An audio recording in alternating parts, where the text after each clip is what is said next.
Assalamualaikum warahmatullahi wabarakatuh. Kembali lagi dengan saya Prima Rizky Murianto, notar 2206037 dari kelas TRO 3.1, TRO Angkatan 44. Ini adalah video lanjutan dari video sebelumnya dari pembuatan desain dari disc brake untuk rotor. Kali ini adalah video untuk FEA, Finite Element Analysis. Jadi pada video kali ini kita akan melakukan analisis untuk disc brake rotor ini menggunakan cast iron. Setelah kemarin terakhir kita sudah update mengenai material yang kita gunakan, yaitu cast iron, kita akan pindah ke panel environment, lalu ada di sini stress analysis. Kita akan mulai dengan melakukan grid study terlebih dahulu. Di sini kita akan melakukan analisis statis, detect and eliminate rigid body. Oke.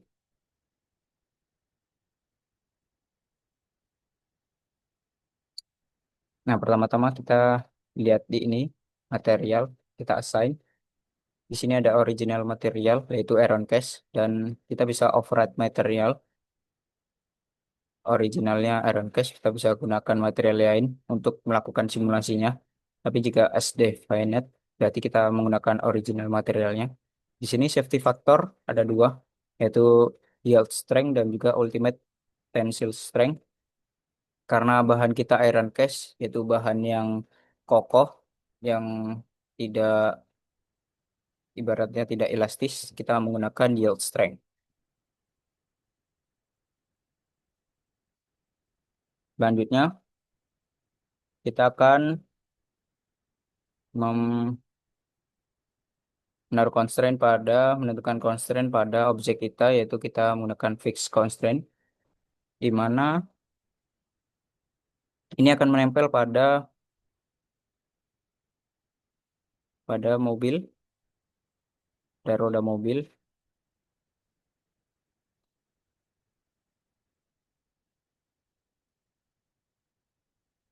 Nah, jadi ini akan dibaut pada roda mobilnya, baru dikasih velg dan lain-lain. Jadi ini yang fix. Ini disc brake-nya akan diapit oleh kaliper dan kampas rem.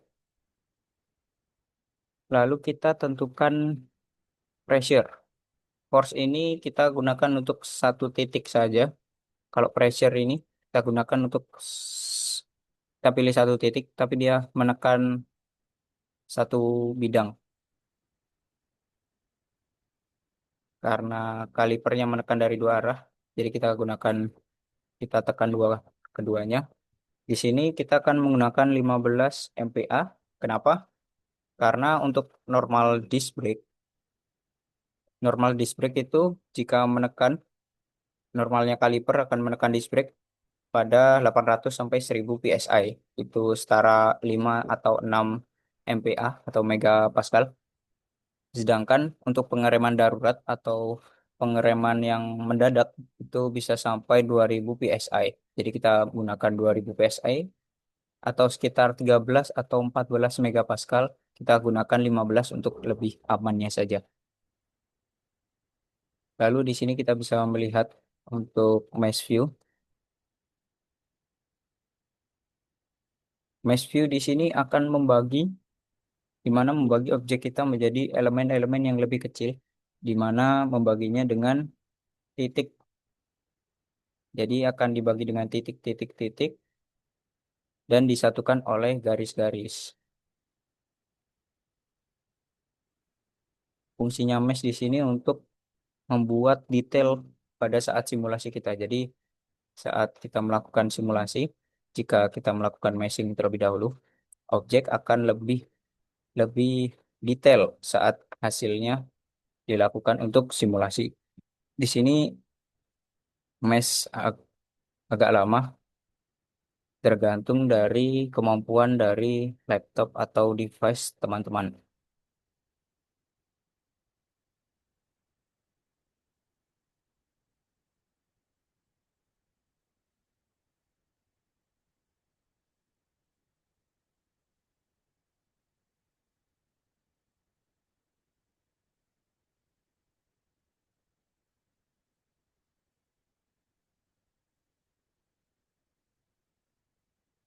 Nah, jika sudah, ini adalah terdiri dari 127.000 nodes dan juga 78.000 elemen. Nodes adalah titik-titik di mana garis-garis ini bersatu ditemukan oleh satu titik. Nah, di titik ini yang mempertemukan garis-garis ini adalah nodes dan di mana ruas-ruas yang terbagi di sini itu adalah elemennya.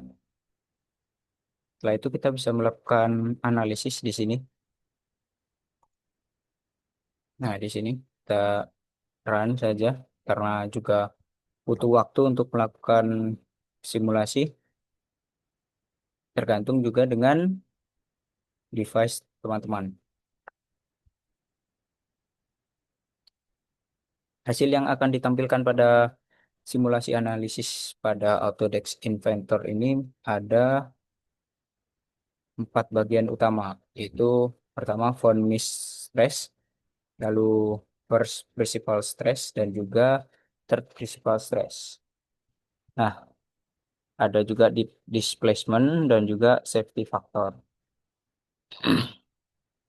Von Mises di sini adalah menunjukkan tegangan maksimum. Nah, kita tunda dulu. Ini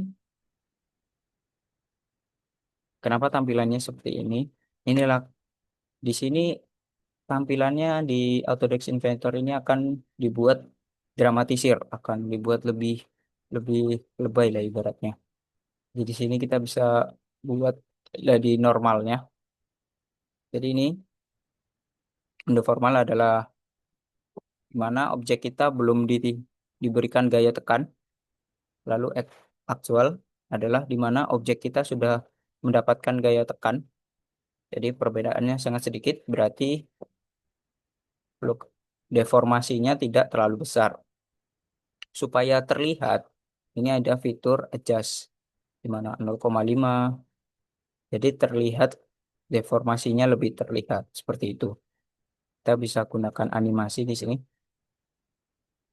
untuk melihat langkah-langkah dari deformasinya. Nah, terlihat kan piringannya semakin terjepit dan akan hancur seperti itu. Namun itu hanya tampilan saja.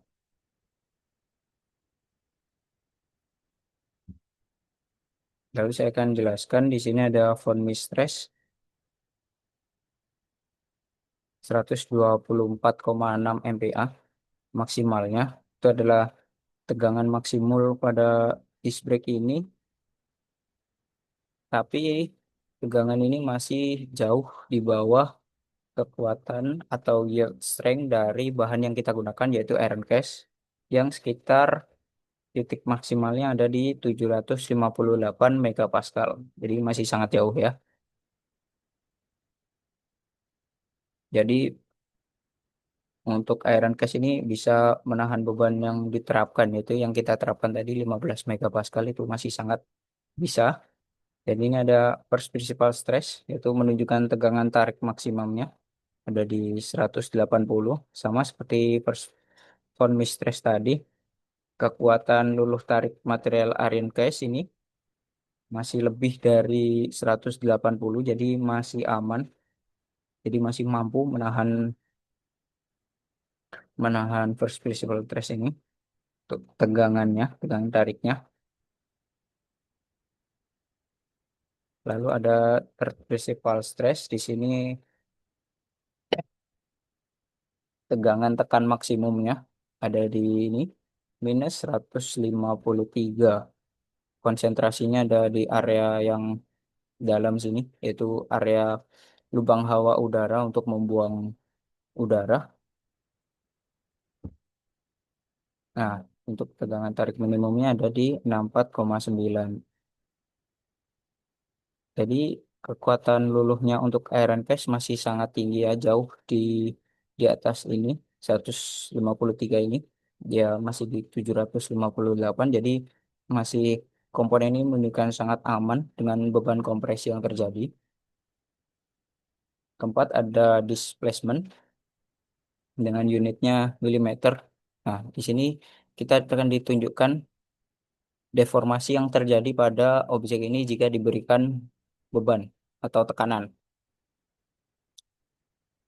Nah, di sini maksimalnya ada di 0,02115 milimeter. Jadi sangat-sangat kecil, masih belum ada 1 mili, bahkan 0,5 milimeter bahkan belum ada. Jadi perbedaannya sangat-sangat tidak terlihat. Nah, ini actualnya masih masih sangat bagus, masih utuh. Lalu ini terakhir adalah safety factor.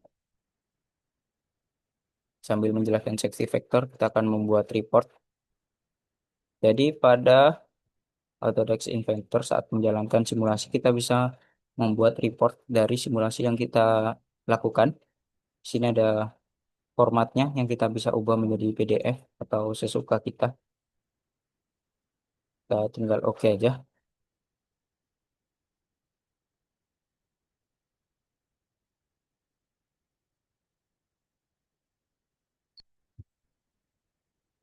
Di situ tadi terlihat safety faktornya itu untuk di Autodesk Inventor ini, untuk minimumnya ada di antara 1 hingga 3 untuk minimum batas aman safety faktornya. Jadi jika di bawah 1 itu kemungkinan sudah patah. Jadi jika objek kita yang kita berikan tekanan tadi, di mana tekanan itu sudah seharusnya cukup untuk kebutuhan sehari-harinya atau memang tugasnya, jika diberikan tegangan seperti itu dan dengan bahan yang kita pilih, lalu safety faktornya di bawah 1, itu artinya objek kita itu gagal dalam memenuhi tugasnya atau bisa dikatakan rusak. Di sini safety faktor kita adalah 6,08, masih jauh dari angka 3 di sini, apalagi angka 1. Artinya pemilihan material iron cast penggunaan penggunaan disc brake rotor ini sangat bagus untuk menahan kekuatan statis dari tekanan yang dihasilkan oleh kaliper. Di sini reportnya sudah selesai. Static analysis, ada fisikalnya dari material kita, iron cast, mass density-nya segini, yield strength, kita bisa lihat 758 MPa. Dan juga pressure yang kita berikan tadi. Nah, ini fixed constraint-nya. Kita taruh di bautnya tadi. Lalu ini adalah result summary-nya dari segala macam simulasi yang dilakukan. Ada von Mises, lalu first principle, third principle, displacement, safety factor yang sudah saya jelaskan lagi, dan juga simulasi-simulasi lainnya, dan masih banyak. Jadi bisa disimpulkan pada pertemuan kali ini, disc brake ini yang berbahan iron cast ini sangat menunjukkan performa yang bagus dengan kondisi beban. Skenario yang kita gunakan adalah beban maksimum di saat pengereman, yaitu di 15 megapascal. Di von Mistressnya kita tadi mendapatkan 111, 124, maaf. Itu masih sangat jauh dari yield strength untuk cast iron yang sebesar 758, dan deformasi yang terjadi sangat kecil. Tadi kita lihat di displacement, yaitu maksimumnya ada di 0,02115 milimeter. Jadi komponen ini membuktikan keamanan yang sangat bagus dengan safety factornya tadi ada di angka 6,08. Nah, 6,08. Jadi ketahanannya dan keandalannya untuk tekanan itu masih sangat bagus. Jadi kita simpulannya bahan cast iron untuk disc brake ini sangat bagus untuk ketahanan. Tapi kita masih diperlukan untuk uji dinamis untuk mengidentifikasi frekuensi alami dengan analisis kelelahan, memprediksi umur pakai dari beban akibat putaran dan pengereman yang terus berulang. Dan itu ada analisis thermal untuk evaluasi distribusi suhu dan juga efek terhadap stres akibat panas dari pengereman.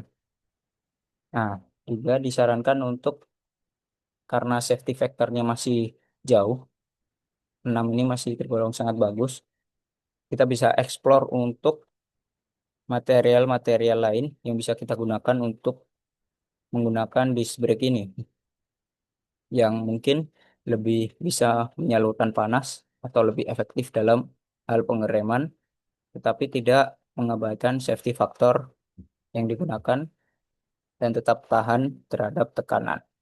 Mungkin itu saja yang bisa saya jelaskan pada pertemuan kali ini. Saya Prima Rizky Murianto undur diri. Assalamualaikum warahmatullahi wabarakatuh.